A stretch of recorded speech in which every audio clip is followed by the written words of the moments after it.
निवडणूक वादातून अहिल्यानगरमध्ये रक्तरंजित हाणामारी, प्रभाग 15 मध्ये तरुणावर चाकू हल्ला. अहिल्यानगर शहरातून एक धक्कादायक आणि गंभीर बातमी समोर येते. महापालिका निवडणुकीच्या पार्श्वभूमीवर अहिल्यानगर शहरातील सुयोग पार्क, आदर्श नगर परिसरात निवडणूक वादातून रक्तरंजित हाणामारी झाल्याची घटना घडलीय.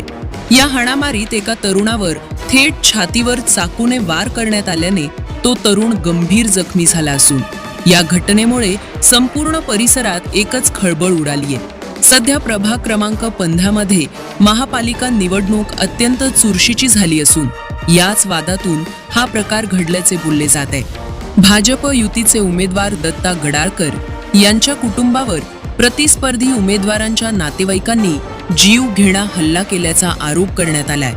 या हल्ल्यात सिद्धांत देवकर, आर्यन एकाडे आणि स्वाती विजय गडाळकर यांना जबर मारहाण करण्यात आलीय.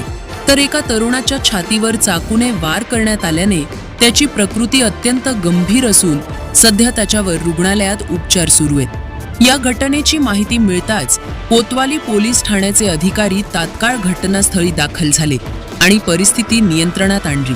या प्रकरणी कोतवाली पोलीस ठाण्यात फिर्याद दाखल करण्याची प्रक्रिया सुरू असून घटनेचा पुढील तपास कोतवाली पोलीस करत आहेत. निवडणूक पारात कायदा व सुव्यवस्था अबाधित ठेवण्यासाठी परिसरात अतिरिक्त पोलीस बंदोबस्त तैनात करण्यात आलाय.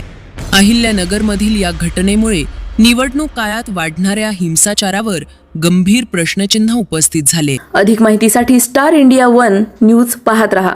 चॅनलला सबस्क्राईब करा आणि अशाच अपडेट्ससाठी बेल आयकॉन दाबा.